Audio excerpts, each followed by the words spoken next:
Hello friends, welcome back to our YouTube channel Vidya Mahasagar. आज हम पढ़ेंगे इलेक्ट्रोमैग्नेटिक इंडक्शन पार्ट 3। इससे पहले भी हमने इस चैप्टर के पार्ट 2 और पार्ट 1 निकाला हुआ है, तो अगर जिसने वो वीडियो नहीं देखी तो जाके वो वीडियो देख सकता है। और प्रीवियस चैप्टर से जो है उनकी भी वीडियो हमने बनाई हुई है ताकि आपको पेपर में हेल्प हो। अगर आपने वो वीडियो नहीं देखी है तो आप जाके उनको देख सकते हैं। उन सभी वीडियोस का हमने एक प्लेलिस्ट बना रखी है और प्लेलिस्ट का लिंक डिस्क्रिप्शन बॉक्स में है। और अगर आपको इन वीडियो से रिलेटेड पीडीएफ चाहिए तो पीडीएफ भी आपको टेलीग्राम चैनल में मिल जाएगी हमारे। और टेलीग्राम चैनल का जो लिंक है वो भी डिस्क्रिप्शन बॉक्स में डाला हुआ है। तो बढ़ते हैं आज की वीडियो की तरफ। उससे पहले आप हमारे चैनल को सब्सक्राइब कर लीजिए ऐसे ही इंपॉर्टेंट वीडियोस के लिए। सबसे पहला टॉपिक है एडी करंट। एडी करंट क्या होता है? When conductors are subjected to changing magnetic flux induced currents are produced in them. यानी कि जब कंडक्टर्स को मैग्नेटिक फ्लक्स चेंज करने के लिए सब्जेक्ट किया जाता है तो उसमें इंड्यूस्ड करंट प्रोड्यूस होती है। Their flow patterns resemble swirling eddies in water, hence they are called eddy current. और जो उनका जो करंट प्रोड्यूस हुई होती है उसके बाद इंड्यूस हुई होती है, उसको जो फ्लो करने का जो पैटर्न होता है वो स्वर्लिंग एडीज की तरह होता है वाटर में, जिसकी वजह से हम क्या कहते हैं, इसे एडी करंट कहते हैं। यानी कि कभी भी आपका एडी करंट आता है तो आप लिखेंगे when conductor are subjected to magnetic flux induced currents are produced in them is known as eddy current. ठीक है, अब एग्जांपल से समझ लेते हैं। Consider a copper a plate which allowed to swings like a pendulum. यानी कि हमने माना कि एक कॉपर की प्लेट है, ठीक है, जिसमें दो पेंडुलम की तरह लटके, पेंडुलम की तरह घूम रहा है। ये देखो ये स्क्वायर टाइप की कॉपर की प्लेट है और एक पेंडुलम की तरह इधर से उधर घूम रहा है। ठीक है, between the pole pieces of strong magnet, यानी कि ये दोनों स्ट्रॉन्ग मैग्नेट है, उनके बीच में ही घूम रहा है। Which is the motion of the plate is damped and that it comes to rest after a while. यानी कि देखो, जब भी कोई भी ऑसिलेशन करता है तो धीरे धीरे धीरे धीरे करके रुक जाता है। ठीक है, यानी कि जो ये मेटल शीट है ये भी धीरे धीरे धीरे धीरे करके रुक जाएगी। ठीक है, this is because the flux linked with the plate keeps on changing. ये क्यों होता है? क्योंकि जो फ्लक्स लिंक होता है प्लेट से वो चेंज होते रहता है इन and out of the region between the plates. यानी कि जैसे ही वो इन ये जो मैग्नेट के रीजन से बाहर जाएगा तब फ्लक्स चेंज हो जाएगा, जैसे ही मैग्नेट के अंदर आएगा फिर फ्लक्स चेंज हो जाएगा, जैसे ही बाहर जाएगा फिर फ्लक्स चेंज हो जाएगा। ऐसी प्रोसेस चलेगी इसमें। This induces eddy current in the plate. इसकी वजह से जो एडी करंट है वो इंड्यूस हो जाता है प्लेट में। Which opposes the motion of the plate. तो वो क्या करता है? मोशन ऑफ द प्लेट को अपोज करता है। Direction of eddy current is opposite when the plate swings in and out of the region. और जो डायरेक्शन होगी एडी करंट की वो भी बदल जाएगी when the plate swings in and out of the region, जब प्लेट इन एंड आउट जाएगी। ठीक है, अब है disadvantage of eddy current. Eddy currents are undesirable as the heat of the core and dissipate electric energy in the form of heat. यानी कि eddy current में सबसे एक खराबी क्या है कि वो बहुत गर्म हो जाते हैं, यानी कि उनका जो कोर है वो बहुत ज़्यादा गर्म हो जाता है, जिसकी वजह से इलेक्ट्रिकल एनर्जी को वो हीट के फॉर्म में दिखा देती हैं। ठीक है, हीट एनर्जी में हम बना देते हैं एक तरीके से वो। फिर अगला है methods of reducing AD current. अब ये जो ये गर्मी होती है इसको कम कैसे कर सकते हैं? होल्स और slits made in the plate reduces the area available for eddy currents to flow. अगर हमने क्या करा, जो ये मेटल कॉपर प्लेट है इसमें एक हमने होल बना दिया, जिसकी वजह से क्या होगा कि जो एरिया कम हो जाएगा एडी करंट को फ्लो करने के लिए। लेमिनेशन कर देंगे इसको। Lamination of a metal are used to make a core. अब हम लेमिनेशन करेंगे जिसकी वजह से कोर बन जाएगा। The lamination are separated by insulating layer like liquid. The plane of the lamination must be parallel to the magnetic field. अब क्या कहते हैं, जो लेमिनेशन होता है, ठीक है, वो क्या करता है, एक लेयर लगा देता है उसके ऊपर। यानी कि जो मेटल है, कॉपर प्लेट है, उसके ऊपर एक लेयर लगा देता है, जिसकी वजह से वो जो लेमिनेशन होगा वो पैरेलल होगा मैग्नेटिक फील्ड के एडी करंट के पाथ में। ठीक है, जिसकी वजह से एडी करंट की जो स्ट्रेंथ होगी वो कम हो जाएगी और उसकी जो एनर्जी एज हीट है वो भी कम हो जाती है। ठीक है, अब है एडवांटेजेस। क्योंकि किसी भी चीज़ के डिसएडवांटेज होते हैं तो साथ ही साथ उसके एडवांटेज भी होते हैं, और एडवांटेजेस को हम एज अ यूजेस की तरह भी हम इसको लिख सकते हैं पेपर में। ठीक है, सबसे पहला है मैग्नेटिक ब्रेकिंग इन ट्रेन। यानी कि strong electromagnetics are situated above the rails. यानी कि जो रेल के पटरी रेल में होती हैं जो इलेक्ट्रोमैग्नेट्स लगे हुए होते हैं, when activated they produce eddy current which oppose the motion of the train. जब क्या कहते हैं, उनको क्या करा जाता है, एक्टिवेट किया जाता है, जिसकी वजह से वो एडी करंट प्रोड्यूस करते हैं और ट्रेन के मोशन को अपोज करते हैं। As there is no mechanical contact braking is smooth. अब उसमें कोई भी मैकेनिकल कॉन्टैक्ट तो होता नहीं है, तो जो ब्रेकिंग होती है स्मूथ होती है। यानी कि जो ट्रेन रुक जाती है ना वो इसी की वजह से रुकती है। यानी कि इलेक्ट्रोमैग्नेट उन्होंने उसको एक्टिव किया, जिसकी वजह से ट्रेन की जो बहुत तेज ट्रेन आ रही थी उसके मोशन को अपोज किया, तो धीरे धीरे क्या होगी, ट्रेन रुक गई। ठीक, अगला है electromagnetic damping. Certain calorimeters have a fixed core made of non magnetic metallic material. यानी कि बहुत सारे ऐसे कैलोमीटर होते हैं जिनका जो कोर होता है वो नॉन मेटेलिक मटेरियल से बना होता है। व्हेन द कॉइल ऑस्किलेट्स, यानी कि जब कॉइल ऑस्किलेट करता है, the eddy current generate in coil opposes its motion. यानी कि जो एडी करंट जनरेट होगा कॉइल में वो मोशन को अपोज कर देगा और quickly bring the coil to rest, और जल्दी से जो कॉइल है उसको रेस्ट में ले आएगा। यानी कि क्या कर रहे हैं कि बहुत सारे ऐसे गैल्वेनोमीटर होते हैं जिनका जो कोर होता है वो नॉन मेटेलिक मटेरियल से बना होता है, जिसकी वजह से जब कॉइल ऑस्किलेट करता है तो उसमें एडी करंट जनरेट होती है, वो मोशन को अपोज करती है और जो कॉइल को रेस्ट में ले आती है जल्दी से। अब है induction furnace. They are use to produce high temperature to make alloys by melting the constituent metal. अब क्या कहते हैं, इंडक्शन फर्नेस क्या काम करता है कि वो बहुत ही हाई टेम्परेचर पे यूज होते हैं ताकि जो अलॉयज है उनको मेल्ट करके नए मेटल बनाए जाएं, ठीक है। High frequency AC pass through a coil which surrounds the metal to be melted. अब ये बहुत ज़्यादा हाई फ्रीक्वेंसी वाला एसी को हम किसके पास ले जाते हैं, कॉइल के पास ले जाते हैं, जिसकी वजह से मेटल को मेल्ट किया जा सके। The eddy current induced in the metal high temperature sufficient to melt it. यानी कि जो एडी करंट इंड्यूस होता है मेटल में वो इतना हाई टेम्परेचर बनाता है कि जिसकी वजह से वो क्या हो जाता है, मेल्ट हो जाता है, ठीक। इलेक्ट्रिक पावर मीटर्स में भी यूज होता है। The shiny metal discs in the electric power meter rotates due to eddy current. अब जो इलेक्ट्रिक पावर मीटर होते हैं उनमें जो शाइनी मेटल डिस्क होते हैं वो एडी करंट की वजह से ही घूमते हैं। Electric currents induced in the disc by magnetic field produced by sinusoidally varying currents in a coil, ठीक हो गया। अब अगला है इलेक्ट्रोमैग्नेटिक डैम्पिंग क्या होती है, जो हमने यहाँ पर लिखा था ना इलेक्ट्रोमैग्नेटिक डैम्पिंग, इसको हम अच्छे से पढ़ते हैं। Take two cylindrical pipes of equal diameter, one of aluminium and other of PVC. यानी कि इसने कहा कि दो पाइप ले लो जिनकी डायमीटर इक्वल होगी, एक एल्यूमिनियम का ले लो एक पीवीसी का ले लो। Drop a cylindrical magnet through the pipe such that it does not touch the sides of the magnet. यानी कि अब एक क्या कहते हैं, एक मैग्नेट को गिराव करें ताकि किसी भी इस तरीके से गिराओ कि वो किसी भी पाइप के साइड को ना टच करे, ठीक है। We observe that the magnet dropped through the PVC pipe falls faster than the one dropped through the aluminium pipe. अब हमने ये देखा कि जब हमने दोनों पाइप के अंदर से मैग्नेट को गिराया तो जो पीवीसी वाला पाइप है उसमें से जल्दी गिर गया मैग्नेट, लेकिन जो एल्यूमिनियम वाला पाइप है उसमें से थोड़ा धीरे गिरा मैग्नेट, ठीक है। This is because as a magnet falls through the aluminium pipe the flux associated with it changes. यानी कि ऐसा इसलिए हुआ क्योंकि जब हमने मैग्नेट को एल्यूमिनियम पाइप से गिराया जो फ्लक्स होगा उससे जुड़ा हुआ वो चेंज हो जाएगा, जिसकी वजह से एडी करंट फ्लो होगी उसमें, और एडी करंट ने क्या किया होगा, मैग्नेट के मोशन को अपोज किया होगा, ठीक है। Eddy currents are not generated in PVC pipe. यानी कि पीवीसी पाइप प्लास्टिक का बना होता है एक तरीके से, तो प्लास्टिक में कोई भी ऐसा नहीं होता है कि वो मैग्नेट को अट्रैक्ट करे, जिसकी वजह से उसमें कोई एडी करंट बनती ही नहीं है और वो एक इंसुलेटर की तरह काम करता है, ठीक है। तो इलेक्ट्रोमैग्नेटिक डैम्पिंग में क्या कहा इसमें, देखो सिंपल से कहा कि दो पाइप ले लो, एक एल्यूमिनियम का एक पीवीसी का, अब दोनों के बीच में से क्या करो, मैग्नेट को गिराओ। हमने देखा कि पीवीसी वाले में जल्दी मैग्नेट गिरता है और एल्यूमिनियम वाले में धीरे। अब ऐसा क्यों होता है, क्योंकि एल्यूमिनियम वाले पाइप में जब वो मैग्नेट जाता है तो एडी करंट की प्रोड्यूस होने की वजह से जो मोशन होता है मैग्नेट का वो कम कर देता है, ठीक है वो। और एडी करंट पीवीसी पाइप में क्या कहते हैं, वो तो होता ही नहीं है। पीवीसी पाइप जो होता है एक इंसुलेटर होता है जिसकी वजह से उसमें जल्दी गिर जाता है। साथ ही साथ इंपोर्टेंट प्रीवियस ईयर क्वेश्चन भी पढ़ लेते हैं। Two spherical bobs of one metallic and the other of glass of the same size are allowed to fall freely from the same height above the ground. अब देखो दो हमारे पास क्या है, स्फेरिकल बॉब्स हैं, ठीक है। एक ग्लास का बना हुआ है और वन मेटेलिक, एक मेटल का बना हुआ है मेटल स्फेयर, और एक ग्लास का स्फेयर बना हुआ है, ठीक है। और दोनों का सेम साइज है, देख सकते हो यहाँ पर। और इनको क्या किया, फ्रीली फॉल कर रहे हैं, फ्री फॉल कराया इनका एक सेम हाइट से। तो जमीन में कौन जल्दी पहुंचेगा कह रहे नीचे और क्यों। ऐसा metal ball falls it experience force due to gravity downwards. यानी कि ऑब्वियसली बात है उसमें फोर्स ड्यू टू ग्रेविटी यानी कि स्मॉल जी लगेगा, ठीक है। But as it falls the flux through it due to the earth's magnetic field changing due to which eddy current are induced in the metal sphere such as they oppose the motion. अब जो metal sphere है जैसे वो ऊपर से नीचे गिरा होगा तो उसमें कुछ ना कुछ फ्लक्स का चेंज आएगा। अब फ्लक्स चेंज क्यों आएगा, अर्थ के मैग्नेटिक फील्ड की वजह से। अब फ्लक्स चेंज हुआ तो उसमें एडी करंट इंट्रोड्यूस होगी। एडी करंट की वजह से जो उसका मोशन होगा वो भी क्या हो जाएगा, अपोज होगा और वो धीरे हो जाएगा। So it experiences regarding force of what. यानी कि अब जो मेटल स्फीयर बहुत तेजी से नीचे गिर रहा था अब उसके मोशन के अपोज होने की वजह से वो धीरे धीरे करके जाएगा नीचे। यानी कि थोड़ा ऊपर को मोशन लग रहा होगा लेकिन वो फ्री फॉल हो रहा है तो वो नीचे को आएगा लेकिन कम स्पीड से।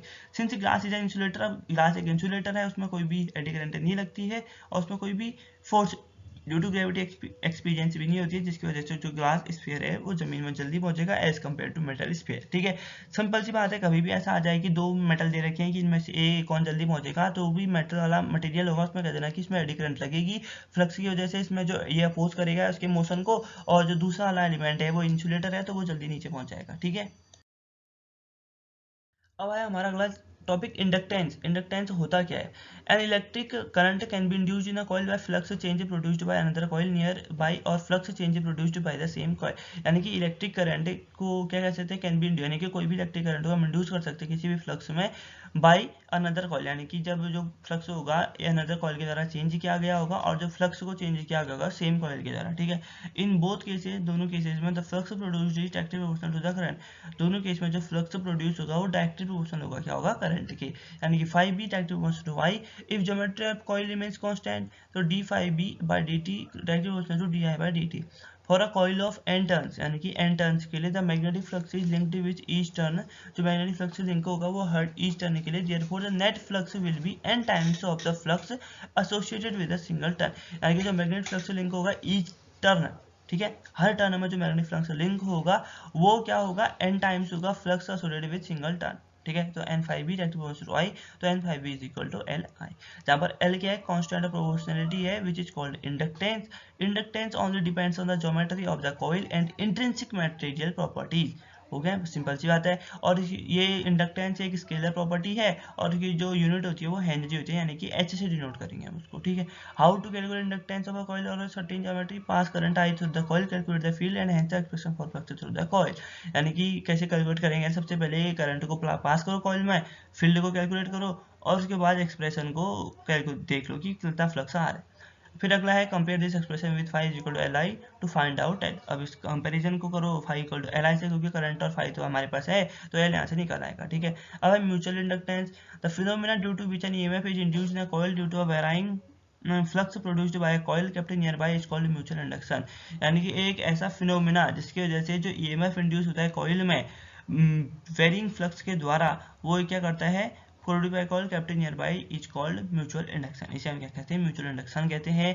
Consider two long coaxial solenoid each of length L, यानी कि हमने माना कि दो सोलेनॉइड हैं जिनकी लेंथ L है। Let radius of inner solenoid S1 be R1 and number of turns be N1, और फॉर आउटर सोलेनॉइड S2 और उसका रेडियस होगा R2 और उसमें नंबर टर्न्स होंगे N2। Let total turns be N1 and N2 when a current I2 is set up in S2 it links a magnetic flux through S1, the flux through S1 भी phi 1। अब पढ़ते हैं इसके आगे तरफ, ठीक है। इसने कहा कि दो सोलेनॉइड ले लो जिनकी लेंथ L होगी, ठीक है। अब जो इनर सोलेनॉइड होगा उसकी जो रेडियस होगी वो R1 होगी और नंबर ऑफ टर्न्स N1 होंगे, जबकि जो आउटर वाला सोलेनॉइड होगा उसमें रेडियस R2 और नंबर ऑफ टर्न्स N2 होंगे। तो यहाँ से हो गया N1 phi 1 directly proportional to I2, यानी कि N1 phi 1 is equal to M12 L2, equation 1 हो गई। तो where M12 is a mutual inductance, consider of mutual inductance of S1 with respect to S2, यानी कि N1 phi 1 N1 L पाई R1 का square into mu naught N2 L2, ठीक है। इन सबको multiply करेंगे तो हमारी इक्वेशन नंबर 2 आ जाएगी। अब 1 और 2 से देखो ये दोनों आपस में इक्वल हैं, तो ये और ये आपस में बराबर आके M12 equal to mu naught N1 N2 pi R1 square L आ जाएगा, ठीक हो गया। We now consider that reverse case a current I1 is flow through S1। अब हमने माना कि एक करंट I1 है वो S1 की तरफ फ्लो कर रही है। The flux linked with S2 में जो फ्लक्स लिंक होगा वो होगा इतना, और M21 जो म्यूचुअल इंडक्शन होगा वो भी इतना होगा, यानी कि 3 और 4 से हमारा इक्वेशन इस टाइप की आ जाएगी, ठीक है। 1 और 2 से हमारी इक्वेशन ये आई, 3 और 4 से हमारी इक्वेशन ये आई। अब हमें पता है कि जो वी कैन से दैट जो M12 M21 है वो दोनों क्या होंगे? M के बराबर होंगे, यानी कि if there was a medium of relative permittivity mu n is the solenoids then, तो जो M1 M12 और M12 है ये दोनों किसके बराबर है? M के बराबर, यानी कि M बराबर ये पूरा सिस्टम हो जाएगा, ठीक है। M बराबर mu naught म्यू1 N1 N2 pi R1 का स्क्वायर L, ठीक है। ये आपका फाइनल आंसर हो जाएगा। अब नोट करने वाली बात यह है कि the mutual inductance of a pair of solenoid also depends on their separation and there relative orientation. अब जो किसी भी सोलेनॉइड के पेयर का जो म्यूचुअल इंडक्शन होता है वो उनके सेपरेशन पे भी डिपेंड करता है कि कितने उनके बीच में डिस्टेंस है, ठीक है। If current through one of the coil is very with time, यानी करंट टाइम के साथ वेरी कर रहा है तो ईएमएफ उसमें सेटअप होगा और उसको कैलकुलेट करोगे आप N1 phi 1 equal to Mi2, दोनों को डिफरेंशिएट कर दो तो E1 इज इक्वल टू कितना आ जाएगा? Minus M di2 by dt, ठीक है। इन दोनों इक्वेशन से हमारा ये आ जाएगा, ठीक है। अब क्वेश्चन है आपका, देखो, a pair of addition coil have a mutual inductance 1.5 henry. If the current in one coil changes from 0 to 20 ampere in 0.5 second, what is the change in flux linkage of the other coil. अब कह रहा है कि उसमें mutual inductance 1.5 Henry है और जो current है वो 0 to 20 एम्पियर चेंज हो रहा है 0.5 सेकंड में। तो आपको बताना है कि फ्लक्स कितना है। देखो, अब डेल्टा I2 दे रखा है आपको चेंज करंट 20, ठीक है, और डेल्टा T भी दे रखा है आपको टाइम 0.5 सेकंड, यानी कि तो delta phi 1 equal to M delta I2 होता है, ठीक है, m पता है और डेल्टा I2 पता है, डेल्टा t कट गया, ठीक हो गया। तो ये पता है तो आपको डेल्टा फाई निकालने में देरी नहीं लगेगी, तो ये आ गया आपका 10 वेबर, ठीक है, 10 WB जिसको हम कहते हैं weber. Self-induction, the phenomenon due to which an EMF is induced in a coil due to varying current through the same coil is called self-induction। अब ऐसा फिनोमेना जिसमें EMF इंड्यूस हो रहा होगा एक कॉइल में ड्यू टू वेराइंग करंट, यानी कि करंट के वेरी करने से सेम कॉइल में, उसे हम कहेंगे सेल्फ इंडक्शन। इस केस में the flux through a coil of n terms is directly proportional to the current in the coil. इस केस में जो फ्लक्स होगा n टर्म्स का वो डायरेक्टली प्रोपोर्शनल होगा करंट के, यानी कि phi directly to L, phi equal to Li, यानी कि L प्रोपोर्शनली कांस्टेंट होगा जिसे हम सेल्फ इंडक्टेंस या फिर कोएफिशिएंट ऑफ सेल्फ इंडक्शन भी कहते हैं। अब हमने माना कि एक सोलेनॉइड है जिसमें n नंबर ऑफ टर्न्स है और रेडियस a है, करंट I है, तो n phi equal to I इस तरीके से हो जाएगा ये, ठीक है। आपका पहला ये 1 और 2 1 इक्वेशन इतनी आई, सेकंड इक्वेशन इतनी आई, तो 1 और 2 को कंबाइन करके ये आया आपका, ठीक है। फॉर अ सोलेनॉइड तो L इक्वल टू इतना हो गया, यानी कि ये कंबाइन करके इतना आ गया, ठीक हो गया। तो फिर इफ करंट इज फास्ट तो n phi equal to Li होता है, तो दोनों को डिफरेंशिएट करके E इक्वल टू माइनस L di/dt हो जाएगा, ठीक है। इतना सिंपल सा है, बस आगे तो कुछ नहीं करना है आपको। अगर आपको ये याद हो जाते तो आप इस तरीके से न्यूमेरिकल भी आसानी से कर लेंगे। अब सबसे पहले है नोट, इसको पढ़ लेते हैं। Self induced EMF is also called back EMF as it opposes any change in the current in a circuit. और जो सेल्फ इंड्यूस्ड ईएमएफ होता है उसे हम बैक ईएमएफ भी कहते हैं, क्योंकि वो क्या करता है, चेंज इन करंट को अपोज करता है। Physically self inductance plays the role of inertia, और जो सेल्फ इंडक्शन है वो रोल ऑफ इनर्शिया का प्ले करता है, इनर्शिया की तरह प्ले करता है वो, ठीक है। It is a electromagnetic analogue of mass in mechanics. अब जो मैकेनिक्स में वो इलेक्ट्रिक एनालॉग है मास का, ठीक हो गया, बढ़िया से। A plot of magnetic flux versus current is shown in the figure for two inductors A and B, which of the two has a larger self inductance. अब प्लॉट ऑफ मैग्नेटिक फ्लक्स से क्या होगा, जो भी है current है उसमें ये कर रहा है, तो आपको बताना है कि उसमें जो लार्जर सेल्फ इंडक्शन क्या होगा, ठीक है। अब देखो एक ए है एक बी है, ये सेट फाई है, सेट करंट है, तो अब इसका बताना है हमको सिंपल से। सेल्फ इंडक्टेंस इसका ज्यादा है, तो therefore greater the slope greater is the self induction. Simple सी बात है, जिसका ज्यादा स्लोप उसका ज्यादा इंडक्टेंस, तो ए का स्लोप ज्यादा है तो हम सीधे कर देंगे A has greater self inductance than B, ठीक है। इफ अगला है if number of turns of solenoid is double, यानी कि सोलेनॉइड के नंबर ऑफ टर्न्स को डबल कर दें विदाउट चेंजिंग द लेंथ, यानी कि उनकी लेंथ ना बढ़ाएं, बस उनके टर्न से डबल कर दें, यानी कि डायमीटर कम कर दें। And area of cross section को भी डबल कर दें, जब उसका लेंथ बढ़ाओगे तो एरिया भी बढ़ जाएगा, कितने एरिया में फैल रहा है वो। The self inductance of the solenoid will become, solenoid क्या होगा वो भी डबल हो जाएगा, इट विल बी डबल। और वैसे बात है एल है तो वो भी डबल हो जाएगा। अब है कि the current flowing through an inductor of self inductance L is continuously increasing. Plot a graph showing the variation of magnetic flux versus the current, induced EMF versus di/dt, और magnetic potential energy stored versus the current. अब magnetic flux और current के बीच का जो होगा वो बिल्कुल स्ट्रेट ग्राफ होता है, सीधे ऐसे आएगा, सीधे ऊपर को जाएगा, यानी कि दोनों डायरेक्टली प्रोपोर्शनल होते हैं, यानी कि फाई बढ़ेगा तो आई बढ़ेगा, आई बढ़ेगा तो फाई बढ़ेगा, सीधे सीधी सी बात है।